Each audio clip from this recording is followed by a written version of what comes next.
представить вот таких вот щенков немецкой овчарки. Это у нас 2 кобеля, возраст почти 1,5 месяца. Сегодня они приехали на выставку, вот так вот показать себя, людей посмотреть. Это их папа Бумер, а это у нас девочка 3,5 месяца. На, малышка,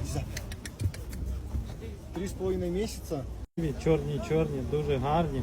Також у Вадима є TikTok. Можете переходити, подивитися, там ще більше відосів усіляких різних. Переходите, як називається? German Shepherd Одесса или немецкие овчарки Одесса.